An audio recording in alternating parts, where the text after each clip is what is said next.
19세기 초에 세계적인 부호 유명한 분이 한 분 계십니다. 그분이 앤드류 카네기라고 하는 분이에요. 이분은 스코틀랜드에서 18세기 1815년도인가에 아마 태어난 걸로 제가 기억을 합니다. 그런데 이분이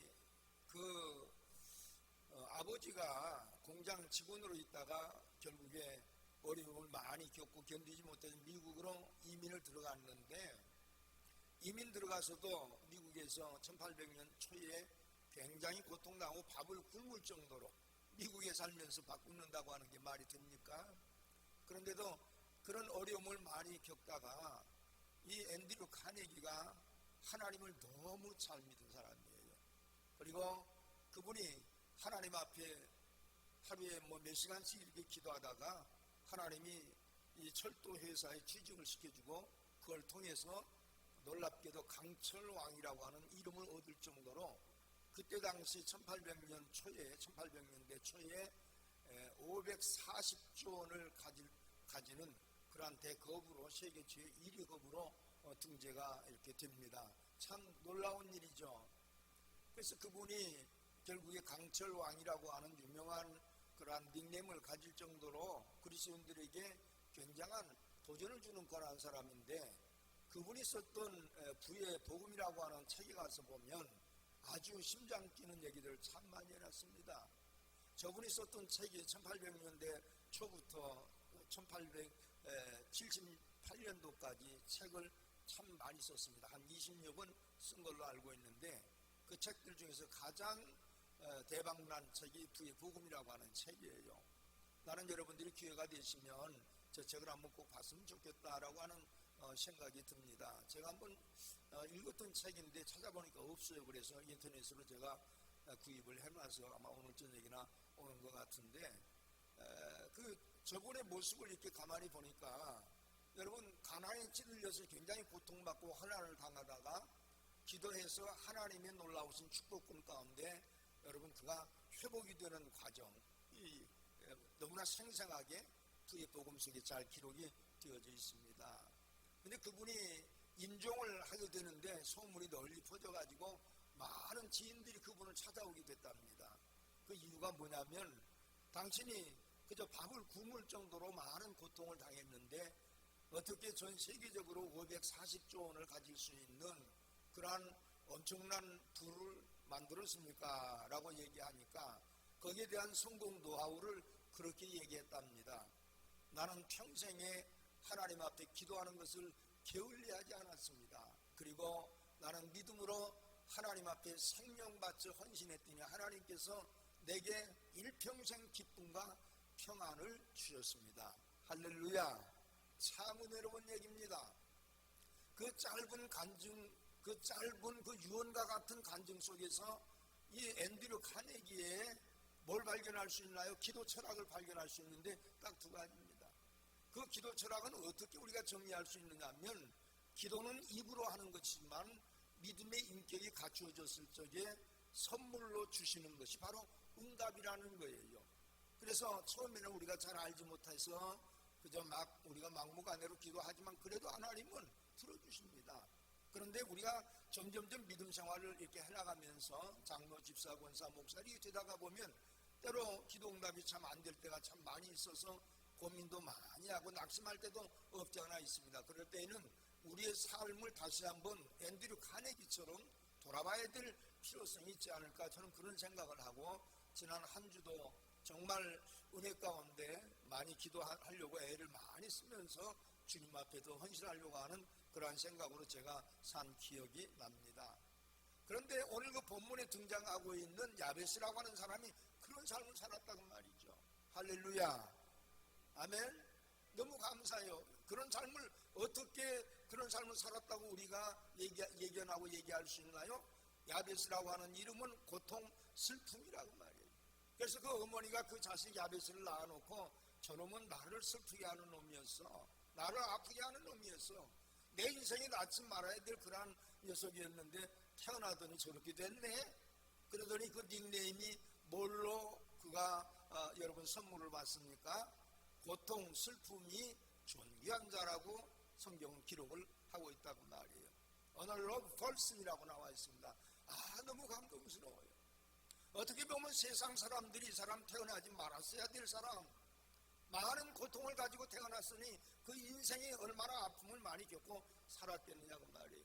그런데 그에게는 인생 역전을 시킬 수 있는 하나님 한 분이 계셨더라는 얘기입니다. 그리고 믿음으로 잘 살아 결국에 불행과 그저 아픔과 고통, 슬픔의 사람이 존귀한 사람으로 거듭나서 오늘 나와 여러분에게 귀감을 주고 있다고 하는 사실은 정말 감동스러운 얘기예요. 이 설교는 유명한 설교입니다만 사실은 한 번에 끝납니다. 그런데 너무 아까워서 제가 세 번에 나눠서 지금 설교를 하고 있는 거예요. 첫 번째는 존귀한 자의 복, 지난주에는 존귀한 자의 기도, 오늘은 존귀한 자의 기도 응답. 과연 어떤 기도를 어떻게 했길래 하나님이 이렇게 그에게 엄청난 어마어마한 축복을 그에게 허락해 주셨는가, 그 내용, 기도 내용을 우리가 오늘 분석을 하면서 은혜를 받고자 합니다. 여러분들 정말 야베스와 같이 존귀한 자가 되셔서 하나님이 기뻐하시는 그 마음속에 믿음이 입증됨으로 여러분의 삶 가운데 부욕해 되고 존귀한 자가 되시기를 주님의 이름으로 축원드립니다. 자, 우리 다 같이 10절로 다시 한번 돌아가서, 나는 이거 여러분들이 한번 다 암기했으면 참 좋을 듯한 그런 구절이라고 생각합니다. 우리 다 같이 한번 읽어볼까요? 시작. 야베스가 이스라엘 하나님께 아뢰어 가로되 원컨대 주께서 내게 복의 복을 더하사 나의 지경을 넓히시고 주의 손으로 나를 도우사 나로 환난을 벗어나 근심이 없게 하옵소서 하였더니 하나님이 그 구하는 것을 허락하셨더라. 자, 여러분 여기 보면 다른 사람들의 기도와 전혀 여러분 다를 바 없는 아주 평범한 기도를 하는 것 같습니다. 제가 이 오늘 말씀을 준비하기 위해서 정말 올인했어요. 도대체 이 평범한 기도, 우리도 이 기도 하지 않아요? 하나님, 나의 지경을 넓히시고 주의 손으로 도우사 환난에서 벗어나 근심이 없게 하옵소서. 맨날 우리가 하는 기도 아니냐 그 말이에요. 그런데 제가 말씀을 묵상하고 일주일 동안 정말 씨름하듯이 하나님 이 속에서 하나님이 즉각적으로 답변하시고 응답하셔서 그에게 주셨던 복, 그 동기가 뭔지 좀 깨닫게 해주십시오. 수많은 주석들을 받고 수많은 책들을 제가 봤습니다. 그런데 너무나 평범하게 다 나와요. 어제 저녁에 하나님께서 제게 이 깨달음을 주시는데 너무 감동스럽더라고요. 막 전륜이 쫙 올 정도로. 자, 여기 보면 우리 한번 따라 합시다. 야베스가 큰 소리로, 야베스가 이스라엘 하나님께 아뢰어 가로되 원컨대 주께서 내게 복의 복을 더하사 나의 지경을 넓히시고. 이 기도 여러분 끊이지 말고 여러분의 입술로 해서 나오시기를 바랍니다. 그래서 여러분들에게 리피테이션 시켜드리는 거예요. 이 너무나 평범하고 모든 사람들이 축복을 달라고 기도하고 있는데 야베스도 별반 다를 것이 없는데, 제가 이 문체를 메디테이션하고 묵상하다가 깨달아지는 것이 하나가 있었습니다. 그건 뭐냐면 이게 땅 이야기가 아니구나. 땅 이야기가.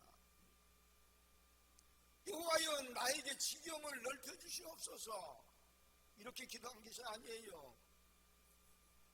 여러분 충격적입니다. 주여 나에게 땅을 주시옵소서. 야베스는 분명히 땅을 얘기했을 것이라고 말이에요. 그런데 야베스의 그 생각 속에는 조금 달랐습니다. 우리가 문자를 가만히 보면 뭐라고 기록이 됐냐면, 주께서 복의 복을 더하사 나의 지경을 넓히시고, 그리 나시오. 나의 지경을 넓혀 주옵소서가 아니에요. 여러분 그렇지 않아요? 잘 보십시오. 이 성경은 문체 하나, 문자 하나에 따라서 완전히 해석의 방법이 달라지고 생각이 기틀이 기초가 여러분 달라질 수 있어요. 이것을 수백 번 제가 읽어나가면서 이거 봐라. 야베스가 굉장히 영적으로 높이 올라간 사람이었구나. 왜? 하나님 나에게 지경 땅을 주시옵소서 이 기도를 하지 않고 나의 지경을 넓히시고 자, 누구의 땅이라는 얘기입니까? 하나님의 땅이라는 거예요. 이 아멘 타임인데. 할렐루야. 여러분 땅 많이 가지고 계십니까? 많이 사십시오. 100평, 1000평, 10,000평이라도 사십시오. 그런데 그 땅이 누구의 것이냐? 하나님의 것인 것만은 인정하시기를 주의 이름으로 축원합니다. 우리 그리스도인들은 여러분 위탁 개념을 가져야 돼요. 위탁 개념이라고 하는 것은 뭐예요? 토탈 코미트멘트. 하나님께서 나에게 주신 것을 주님 앞에 전부 다 맡기고 나가는 거예요. 하나님이 나에게 서영봉이에게 주신 것이 뭐예요? 내 바지도 눈도 코도 입도 전부 하나님 것이잖아요. 내 아내도 내 자식들도 내가 가지고 있는 모든 거 입고 있는 옷 자체도 아무리 뒤돌아봐도 여러분 내게 하나도 없더라고 말이에요. 그래서 우리가 잘 아는 말씀 고린도전서 4장 7절에 가서 그걸 정확하게 말씀을 해줍니다. 고린도전서 4장 7절 한번 볼까요? 너무너무 중요한 얘기인데, 자, 우리 다 같이 한번 읽어보겠습니다. 시작. 누가 너를 구별하였느냐? 내게 있는 것 중에 받지 아니한 것이 무엇이뇨? 내가 받은즉 어찌 구하여 받지 아니한 것 같이 자랑하느냐? 내가 받은 것 중에 내가 받지 않은 것이 무엇이나 보라. 이 원사님 손주 갖고 있는데 내 손주 아니에요. 하나님이 주신 것이지. 그렇잖아요. 양 집사님 새끼 옆에 그냥 막내 하나 앉아 있는데 저거 지 거 아니에요. 하나님의 것이지. 아멘할 때까지 이러고 있어야 돼. 내가 내 거 아니더라고요. 하나님이 주신 거예요. 그런데 여기 우리와 조금 다르게 기도하는 야베스를 보니까 하나님 나의 지경을 넓히시고, 이 말은 무슨 말이냐면 위탁 개념으로 청지기 기도를 하고 있다고 말이에요. 고린도전서 4장 7절에서 말씀하신 것처럼 내가 가진 것 중에 받지 않는 것이 무엇이나 보라. 왜 내 것 같이 내가 자랑하느냐? 여러분, 우리는 아무것도 가진 것이 없다고. 난 이런 관점에서 볼 때에 정말 우리나라에서 가장 억울한 사람이 누구냐면 아마 현대그룹 정주영 회장 정도 되고요, 삼성그룹의 이건희 회장 같은 사람들, 저쪽이 롯데그룹의 누구예요? 뭐 자기가 신 회장 있어요. 그런 사람들은 정말 억울할 것 같아요. 그 재산 때문에 형제들과 싸움하고 법정 소송 걸리고 세상 사람들이 손가락질 받고요, 수조 원씩 가지고 있으면서요. 그런데 마지막에 그 사람들이 딱 죽을 적에 집 한 채 못 가져가고, 어디 집 한 채뿐만입니까? 코인 하나, 여러분 100원짜리 동전 하나도 못 가지고 그냥 빈손 들고 공수레로 툭 가버리는 사람들 아니겠습니까? 만약에 그 사람들이 챙겨가지고 갈 수 있다라고 여러분 세상 시스템이 돼 있다면 사그리 다 가져가죠. 그렇잖아요. 그런데 여러분 어떻습니까? 돈 가지고 땅 가지고 큰 소리 치고 그저 내 것이라고 우길지 모르지만 하나님 그렇게 만들어 놓으시 않았어요. 다. 그러니까 여기 지금 기도할 때에 야베스가 그 존귀한 자가 벌써 그걸 아는 거예요. 나의 지경을 넓히시고라고 하는 말은 모든 지경을 다 가지고 계신 하나님의 사역 가운데 나를 동참시켜 주시옵소서. 아멘. 하나님만이 나의 주인이시오. 하나님만이 귀로시 생명의 아버지신 것을 내가 믿습니다. 나를 맡기는 기도예요. 그러니 하나님이 얼마나 기뻐하시겠습니까? 그래서 우리가 마태복음에 가서 보면 마태복음 6장 33절에 가서 보면 여러분 유명한 기도가 나옵니다. 예수님께서 우리에게 어떤 기도를 가르쳐 주셨죠? 너희는 먼저 그 나라와 그 의를 위하여 구하라. 그래야면 이 모든 것을 너희에게 더하시리라. 믿어지시면 아멘. 자, 여기 프라이어리티를 이제는 바꿔야 될 필요성이 있단 말이에요. 하나님 땅도 내게 주시고 집도 내게 주시고 권세도 능력도 다 내게 주시옵소서라고 기도하기 전에 하나님의 나라와 의를 위해서, 하나님 나라 확장을 위해서 우리가 먼저 기도를 하면은 이 모든 것을 내가 너에게 더하시리라. 할렐루야. 야, 이게 멋있잖아요. 그런데 이 원리를 야베스 그 존귀한 자가 벌써 깨달았다고 말해요. 왜요? 존귀한 자이기 때문에 깨달을 수밖에 없잖아요. 하나님이 인정해 주시는 믿음을 갖고 있기 때문에 하나님의 나라와 의를 위해서 여러분 그는 벌써 하나님 앞에 헌신하는 디바우션, 그 영적인 삶을 살았기 때문에 땅이라고 하는데 하나님이 그 가나안 땅이 어디 여러분 아브라함의 것입니까? 아브라함에게 여러분 누리라고 준 것이지. 그런데 나는 이것을 제가 생각하면서 뭘 느꼈느냐면, 제가 우리 교회 2023년도 교회 표어를 정할 적에 너무 어려운 시대니까 힘도 되고 위로도 받고 또 부자도 되라고 너는 복의 근원이 될지라를 제가 정하는 거거든요.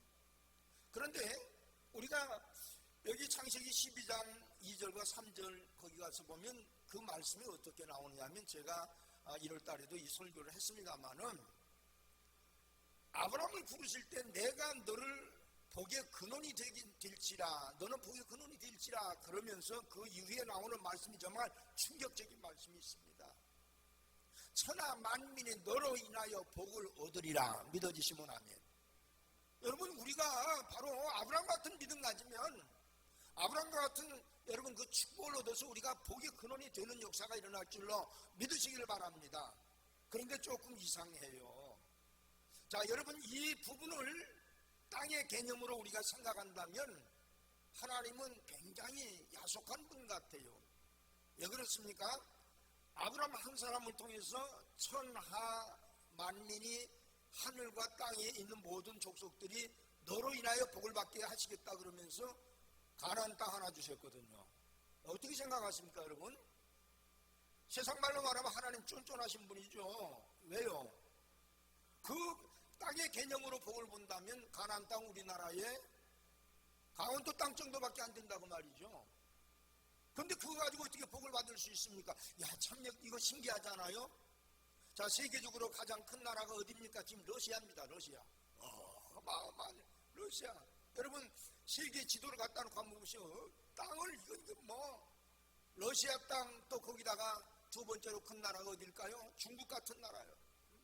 어마어마하죠. 카나다, 미국 이런 땅들 한번 보십시오. 그러면 사회주의 국가, 공산주의 국가가 지금 여러분 세계적으로 가장 큰 땅들을 차지하고 있는데, 하나님을 믿는 사람 천하 만민이 너로 인하여 복을 얻을 것이다 라고 하는 주는 콩만한 땅을 줬다고 말이에요. 하나님 뭐 하시는 분입니까?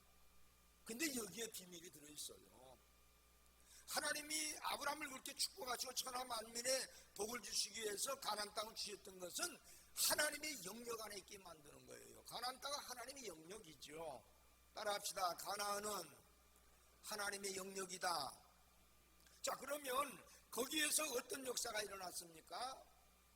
우리가 실제적인 환경을 데이터를 통해서 제가 알아보니까, 이스라엘이라고 하는 우리나라 강원도 땅 정도밖에 안 되는 그 작은 나라에 사람이 꽉 차서 사는 인구수가 450만 명에서 500만 명밖에 안 된다는 거예요. 놀라운 일이죠. 경기도 안에는 여러분 천몇백만 명 된다고 그러죠. 서울만 해도 1000만 명이 넘어가고, 안산만 해도 뭡니까 벌써 100만이 넘어가는데, 지금 500만 명에서 450만 명 이상 더 살지를 못한 거예요.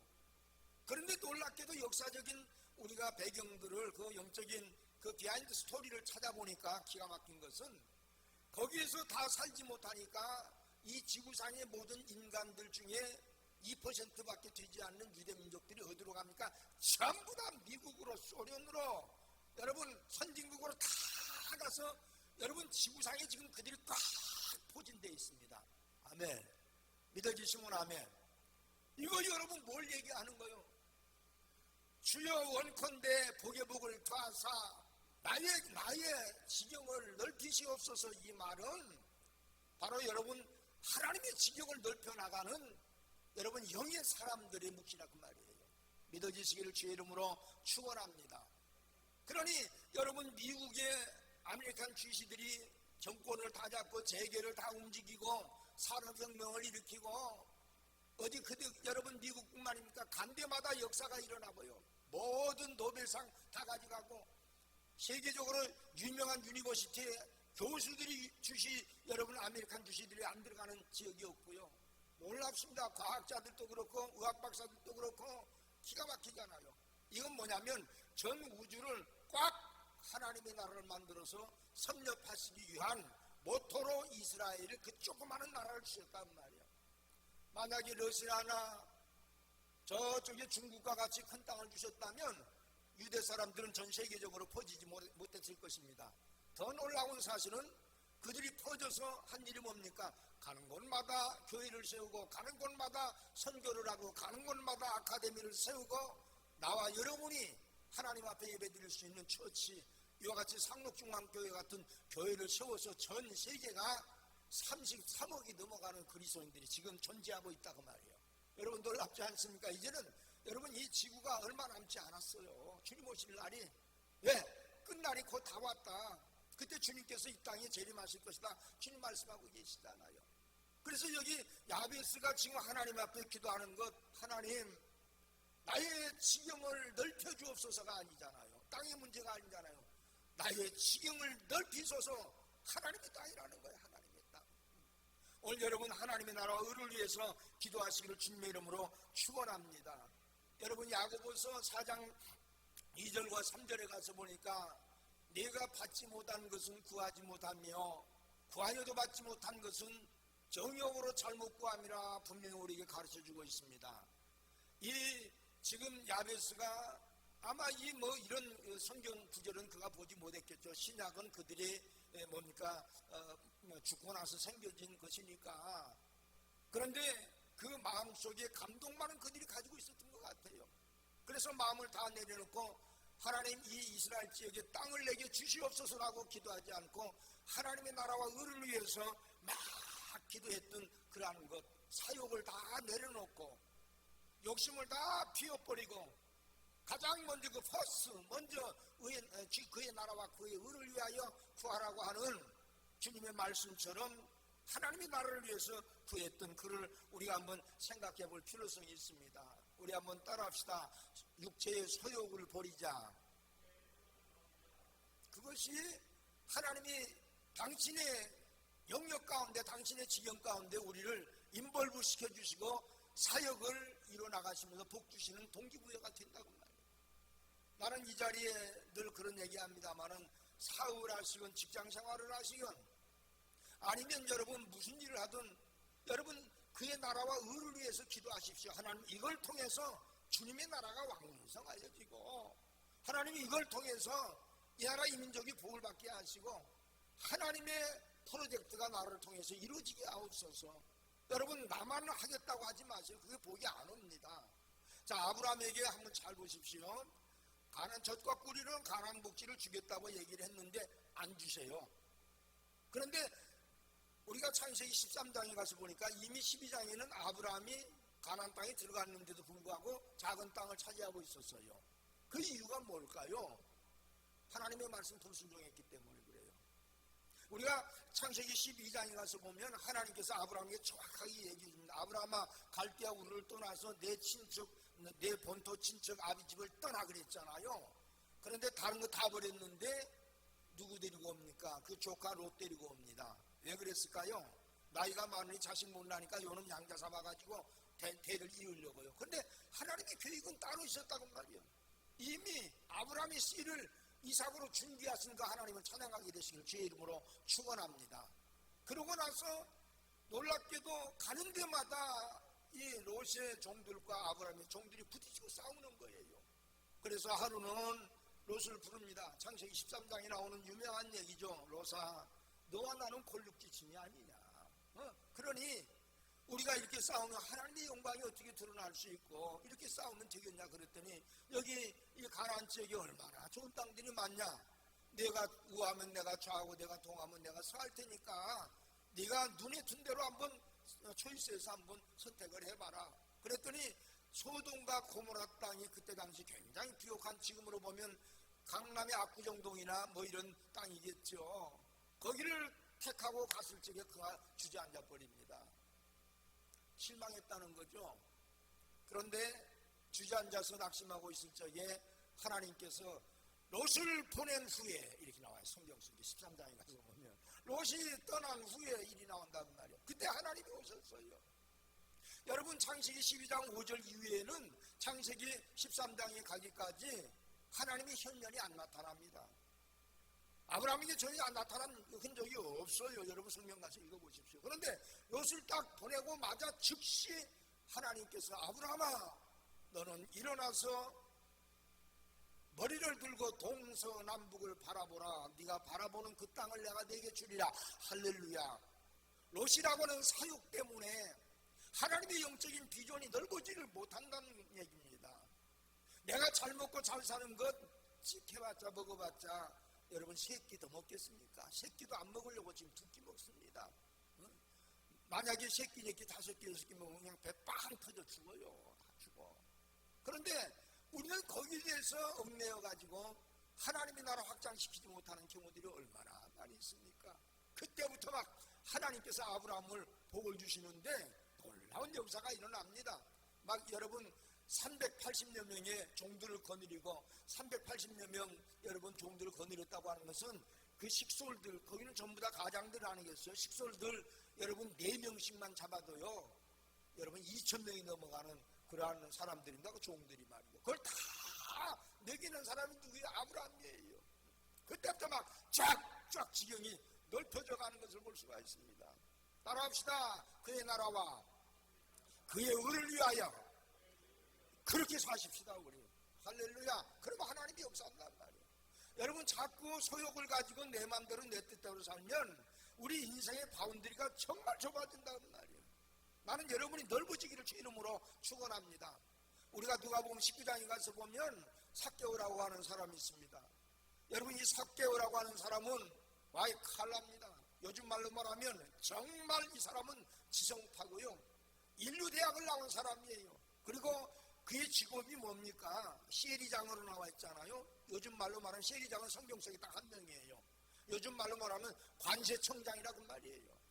그런데 그렇게 많이 배우고 그렇게 똑똑하고 그렇게 포지션도 청장 정도 돼 있으니 많은 사람이 존경받아서 그의 입지가 점점점 넓어지고 지경이 넓어져야 될 거 아닙니까? 그런데 어떻게 살았습니까?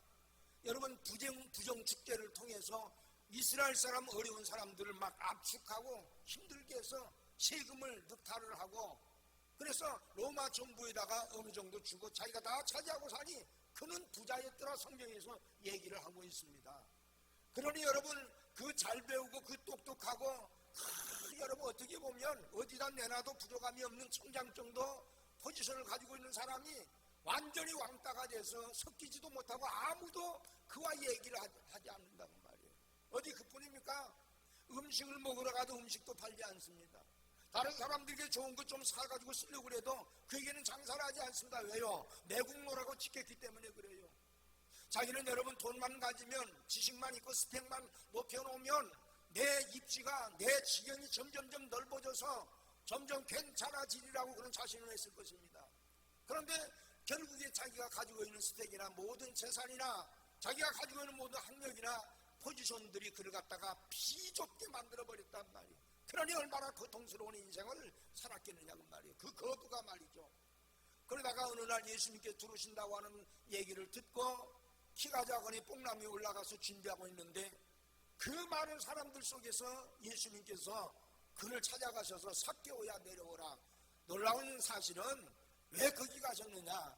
삭개오 회개시키기 위해서. 왜 이 자리에 성령으로 역사하시느냐? 나와 여러분 만나기 위해서 오셨다고 믿으시기를 축원드립니다. 아멘. 할렐루야. 다른 사람 여러분 돈어리발이 걱정하지 마시고 나만 만나면 돼요. 내가 만나야 내 가정 살고 내가 주님 만나면 이웃 사람 살고요. 내 지경이 점점점 넓어지기 시작하고요. 여러분 세계 끝까지 우리는 얼마든지 하나님의 영광을 이룰 수 있다고 하는 사실을 확실히 믿기를 주 이름으로 축원합니다. 딱 가셔가지고 주님 말씀합니다. 삭개오야 내려오라. 지금 네가 가지고 있는 그러한 모든 삶의 여건들 내려놔라 그런 얘기예요.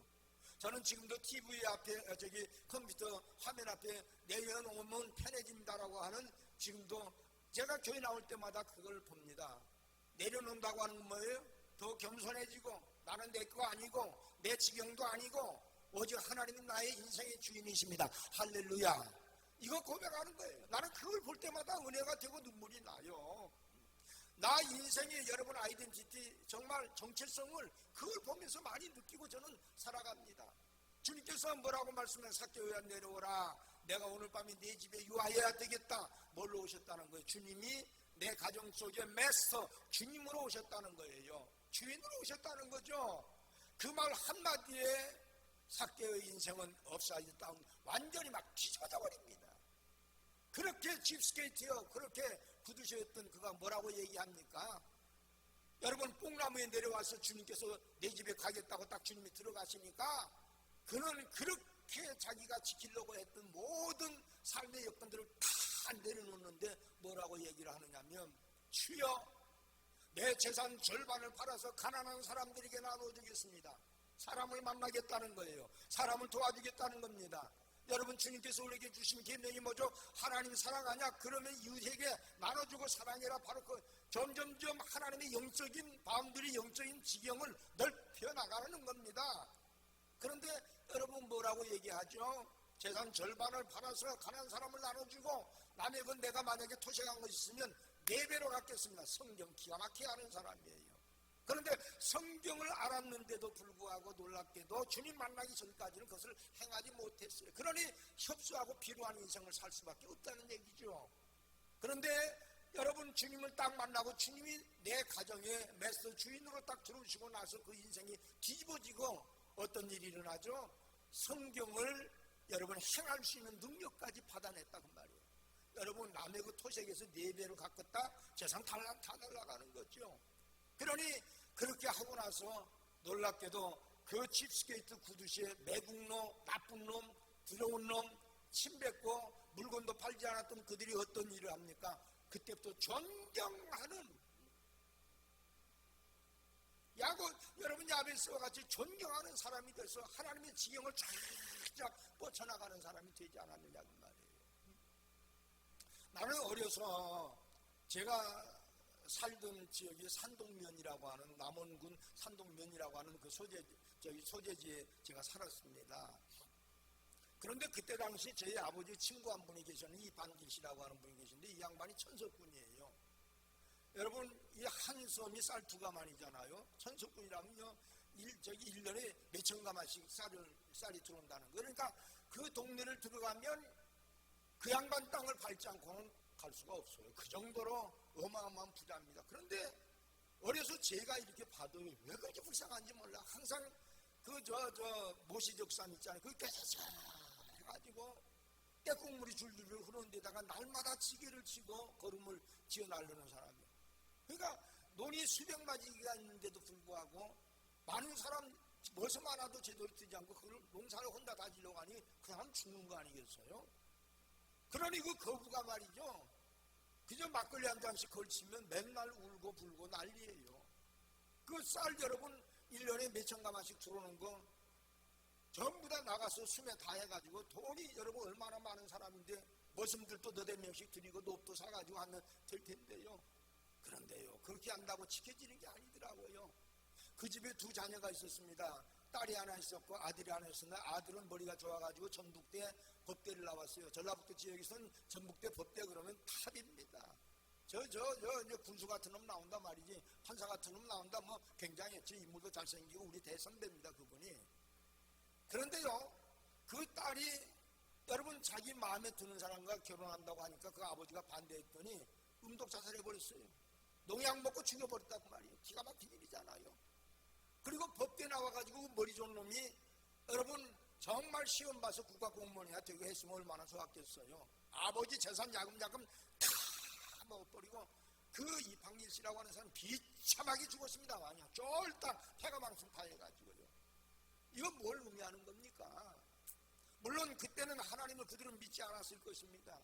그러나 점점점 내 것이라고 생각하니까, 내 것을 내가 지켜야 된다고 생각하니까 마음에 들지 않는다고 여러분 자녀 결혼시키지 않다가 그것 때문에 자녀 여러분 딸을 잊어버리고 그것 때문에 아들 잊어버리고요. 다 그래서 비참하게 죽는 그런 모습들을 얼마나 많이 봤느냐. 여러분 아마 여러분들이 그런 감정들 참 많이 들을 수 있을 겁니다.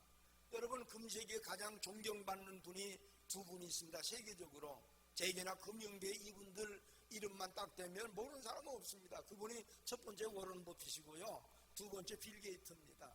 나는 워런 버핏 저분이 썼던 책을 모조리 다 봤는데 와, 경제 마인드 같아. 외가에서 저 양반 없으면요 안 돼요. 저분을 제가 뭐 연구하다가 보니까 워런 버핏이 재산이 얼마냐면 130조 원입니다. 130조 원. 우리나라 7조 원, 8조 원, 이거 말도 안 되잖아요. 130조 원을 가지고 있으면서 지금까지 기부한 돈이 얼마냐면 64조 원. 뭐 놀릴 것도 없어. 얼마인지 모르니까 뭐 놀릴 것입니까? 어마어마한 돈들. 그것을 갖다 기부를 해요. 그러더니 더 놀라운 것은 99%를 다 사회에다가 환원하고 자기는 죽겠다라고 얼마 전에 약조했어요. 여러분 충격이지 않아요? 130조 원을 가지고 있는 말인데, 또 워런 버핏 한번 잘 보십시오. 이분이 126조 원을 가지고 얼마 전까지만 해도 세계의 갑부 탑이었습니다. 워런 버핏보다 약간 못하지요. 그런데 이분이 얼마를 세상에다 지금 기부를 했냐? 48조 원을 기부를 했습니다. 조 단위가 넘어가는 것은 이건 여러분 숫자를 상상도 못할 일이 아닙니까? 그런데 이분도 얼마 전에 뭘 선포를 했느냐? 내 남아있는 재산 내가 죽을 때 95% 사회 반환하겠다 그랬어요. 기가 막히잖아요.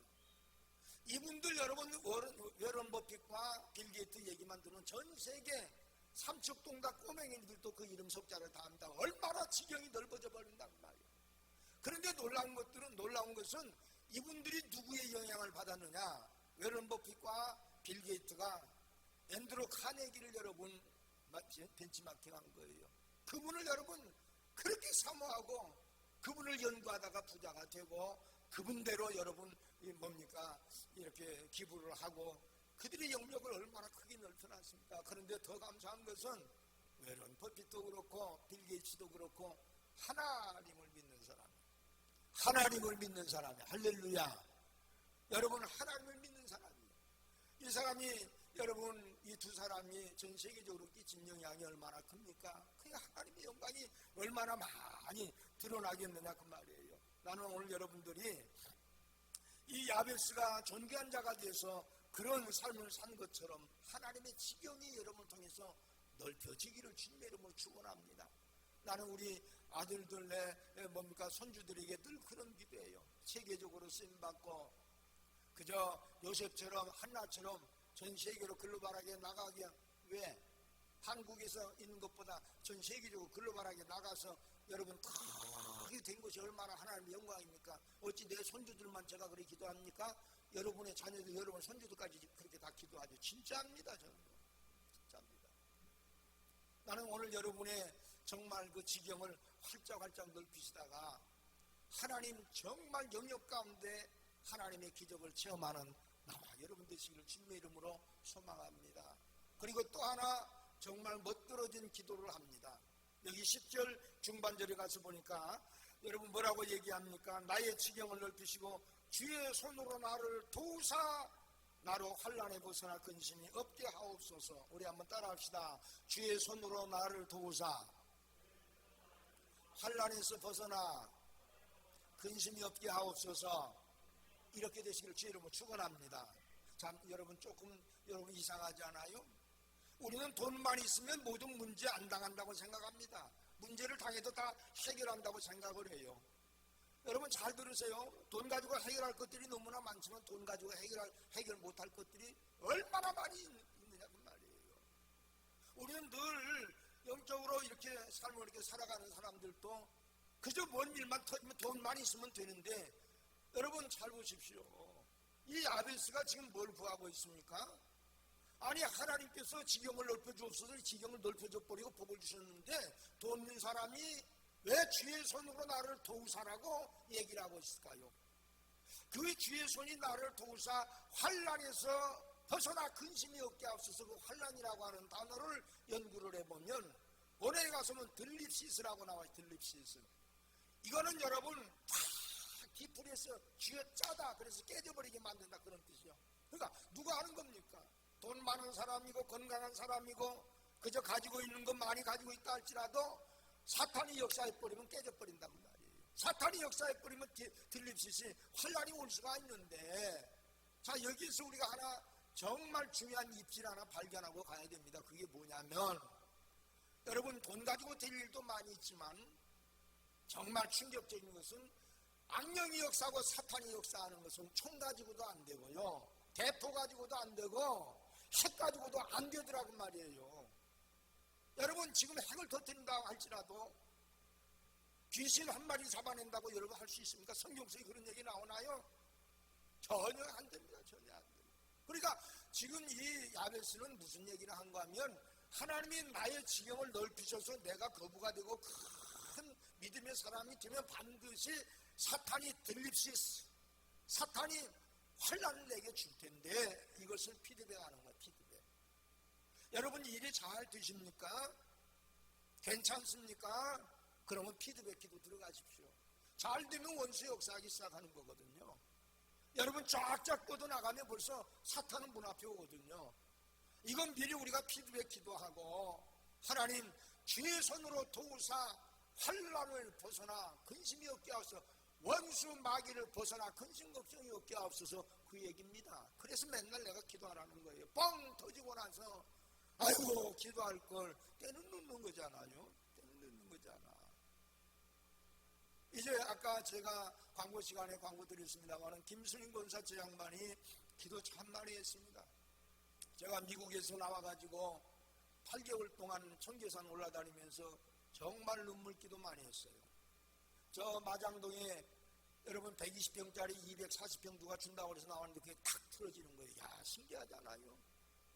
사람이 하는 계획은 그러는 거예요. 그래서 여러분 8개월 동안 갈 교회도 없고요. 피눈물 흘리고 저희 집사람과 김순 권사하고 청계산 기도원에 가면 해 넘어갈 때까지 여러분 기도하고 밤에 성경책 끼고 올라가서 새벽에 내려오고 얼마나 여러분 많은 기도를 했는지 나는 그것이 늘 잊혀지지가 않아. 근데 이번에 그 양반이 몸 관리 제대로 못해가지고 힘들고 그러면 빨리 병원에 가서 치료해버리고 그러면 되는데 그 양반이 바쁘다고 안 가고 그러다가 심장이 문제 생겨가지고 부천에 지금 병원에서 심장을 갈라 8시간을 수술을 하는 거예요. 근데 수술 끝나고 나서 정신이 이렇게 돌아오면 정신이 오락가락 한답니다. 햇소리도 막 하고 그런데요. 그걸 미리 간호원들이 얘기를 해주더래요. 그런데 정신이 딱 돌아오자마자 다른 소리 하나도 안 하고 서목사님 오라고 해요. 서목사님 계속 서목사만 찾더라는 거예요. 자 여러분 이 잘 보세요. 햇소리 하는 것도 의식이 있을 때 기억하는 것들 소리가 나오는 거거든요. 그래서 내가 그 얘기를 듣고 바로 내가 전화를 했습니다. 전화를 해서 좀 어떠십니까? 그랬더니 너무 기운이 없고 너무 아프다는 거예요. 뭐 여기를 갈라놨으니 뭐 얼마나 힘들겠어요. 그 나를 찾았다며. 왜 찾았어? 그랬더니 기도받으려고. 기도합시다. 그러고 간절히 기도했어요. 제가 전화로 기도할 때 역사가 참 많이 나타나더라고요. 난 너무 감사해요. 간절히 제가 기도했는데 아멘. 그 양반은 저를 알거든요. 그러고 나서 그 뒤에 딱 그 소리가 끊어졌어요. 딱 여러분 전화로 가서 병원에 가서 만나지도 못해요. 요즘에는 목사가 가고 싶어도 못 가는 거예요. 들어갈 수가 없으니까. 그 딱 기도받고 마음속에 평안을 얻었다는 거예요. 그 얘기 그대로는 안 합니다. 왜 그럴까요? 이미 그 딸은 그 권사님은 여러분 늘 제가 그런 얘기하잖아요. 작은 병이라도 기도해야 될 이유는 여러분 의사가 고치고 약으로 고치는 것 같지만 하나님이 고쳐주셔야 환난이 없는 거예요. 원수가 역사하지 않는 거예요. 원수가 딱 붙어버리면 그것이 암이 되고 그것이 불치병이 되는 것이라고 제가 맨날 얘기하잖아요. 그러니 우리가 피드백 기도를 해야 된다고 하는 사실 앞에 부인할 수 없는 여러분 그러한 인지를 해야 될 필요가 있지 않습니까? 자 여기 가만히 보면 주의 손으로 나를 도우사라고 하는 그걸 보면 두 가지 뜻을 우리가 발견할 수 있는데 하나는 뭐냐면 하나님의 것은 하나님의 손으로 인고 나가야 된다고 말이야. 할렐루야. 여러분이 가지고 있는 것 여러분의 것 아니라고 그랬죠. 누구의 것이에요? 하나님의 것. 그러면 누가 하셔야 돼요? 하나님의 손이 하셔야 돼요. 그리고 또 하나 두 번째는 뭐냐면 환난, 사탄이 오지 못하도록 하나님의 손이 역사하셔야 된단 말이에요. 오직 예수님. 따라합시다. 오직 예수님. 우리가 왜 이렇게 해야 될까요? 사도행전 4장 12절에 가서 보면 기가 막힌 말씀을 합니다. 주님께서 직접 말씀하라. 여러분 사도 바울 선생님을 통해서 말씀을 합니다. 다른 이로서는 구원 얻을 수 없나니 너희에게 구원 얻을 만한 다른 이름을 주신 적이 없느니라. 우리 사도행전 4장 12절을 한번 찾아보겠습니다. 너무 중요한 얘기죠. 여러분이 잘 아시는 말씀 다시 한번 여러분 암송하는 마음으로 인지 한번 해봅시다. 시작. 다른 이로서는 구원 얻을 수 없나니 천하 인간의 구원 얻을 만한 다른 이름을 우리에게 주신 일이 없음이니라 하였더라. 믿어지시기를 주님의 이름으로 축원합니다. 오직 예수밖에는 없어요. 원수가 쓰나미처럼 한번 여러분 퇴치하고 여러분 들어오면 그걸 막을 재간이 어디 있겠습니까? 군사를 갖다 대고 핵을 갖다 터뜨려도 될 수 없는 거죠. 귀신 하나도 총으로 못 잡고 핵으로도 못 잡는 것이 영계가 아니겠습니까? 나는 여러분의 영안이 활짝 열려서 우리 속에 역사는 악한 영들을 정말 주시하고 그 실체를 보고 우는 여러분 사자와 같이 우리를 삼키려고 달려드는 그 마귀들 여러분들 대적하시면서 기도해야 하나님의 손이 그때부터 역사하지 않겠느냐는 사실입니다. 우리가 여러분 마가복음 9장에 가서 보니까 기가 막힌 말이 나와요. 귀신 들려 물 가운데 쓰러지고 불 가운데 쓰러졌던 그 아이를 데리고 갔던 아버지가 뭐라고 얘기합니까? 주여, 흉측한 귀신이 들려 내 아들이 불 가운데 넘어지고 물 가운데 넘어지니 이 아들을 치료해 주십시오. 주님이 묻습니다. 언제부터 그랬느냐? 오래되었나이다. 오래될 때까지 왜 예수님 앞에 못 나왔어요? 약을 써보고 의사를 찾아보고 nothing, 아무 필요가 없는 거예요. 왜? 육체적인 그냥 병이면 나을 수 있겠죠. 그런데 귀신 들렸으니 어떻게 그것을 나을 수 있겠어요? 마취제를 먹인다고요? 주사를 놔서 여러분 살린다고 천만의 말씀. 오직 인더네메 지저스 크라이스트 예수 이름이 아니고는 안 된다고 말이에요. 나는 아픈 사람일수록 더 기도해야 된다고 생각합니다. 언젠가 우리 윤 장로님이 나한테 그래요. 목사님 그렇게 기도하시니까 하나님이 치료하시지요. 나는 그 말을 믿습니다. 할렐루야, 아멘. 여러분의 입술에도 여러분 그러한 얘기가 나오게 되시기를 주님의 이름으로 축원하며, 이건 정말 중요한 얘기. 오직 예수 이름으로, 예수 이름으로. 돈만 있으면 다 된다고 생각을 하지만, 재산만 있으면 된다고 생각하지만, 야베스는 그렇게 생각하지 않았어요. 주여 나의 지경을 넓히시고 주의 손으로 나를 도우사 환난에서 벗어나 근심이 없게 하옵소서. 얼마나 영역스러운 여러분 고백이고 얼마나 감동된 이야기냐 그 말이에요. 주님께서 그를 갖다가 여러분 한번 보세요. 뭐라고 얘기합니까? 10절 맨 마지막 절에 가서 보니까 하나님이 그 구하는 것을 허락하셨더라. 할렐루야. 따라합시다. 하나님의 손이 아니면 안 됩니다. 우리가 누가복음 12장에 가서 보면 한 부자가 나옵니다. 행복한 사람이죠. 이스라엘 사람 고통 가운데 다른 사람 다 굶어 죽어가는데 이 사람은 살 것이 없어. 농사를 지어서 소출이 풍성했을 적에 기뻐합니다. 야, 이거 봐라, 다른 때보다 갑절이나 더 풍년이 들었네. 쌀 곳이 없는데 곡간을 좀 지어라. 곡간, 종들에게 명령을 내립니다. 그리고 곡간에다 가득가득 채워놓고 뭐라고 얘기합니까? 내 영혼아 즐기자. 내 영혼아 즐기자. 즐기는 거 좋죠. 그때 주님이 말씀합니다. 이 어리석은 자여, 내가 오늘 밤에 내 영혼을 취하면 누구의 재물이 되겠느냐. 우리 인생은 참 묘한 것이 있어요. 100년도 못 살 인생 1000년 만년 살 것처럼 넉넉히 살지 않아요. 여러분이 마음껏 여러분 엔조이 하십시오. 즐기십시오. 괜찮습니다. 그러나 하나님의 지경 안에서 여러분 즐기십시오. 아멘. 하나님의 지경 안에서 여러분 좋은 것도 많이 누리십시오. 괜찮습니다. 언제 주님께서 그거 못하게 하십니까? 그러나 그 바운더리를 벗어나지 말라고 말이에요. 하나님의 지경 안에 나를 들게 하시고, 주님은 나의 주님이십니다. 나는 주님의 소유물입니다. 자녀입니다. 주의 손으로 나를 지켜 환난에 벗어나 근심이 없게 하옵소서. 그 기도가 뭐예요? 나는 주님과 딱 붙어서 떨어지지 않기를 소망합니다. 그런 얘기예요. 오늘 존경하는 상록중앙교회 성도님들, 우리 장로님, 권사님, 집사님, 난 여러분 정말 사랑해요. 여러분이 나를 어떻게 생각할지 모르지만 나는 눈물로 기도하고 여러분 사랑은 너무 사랑합니다. 내 생명이라도 내놓으라면 주겠어요. 정말입니다.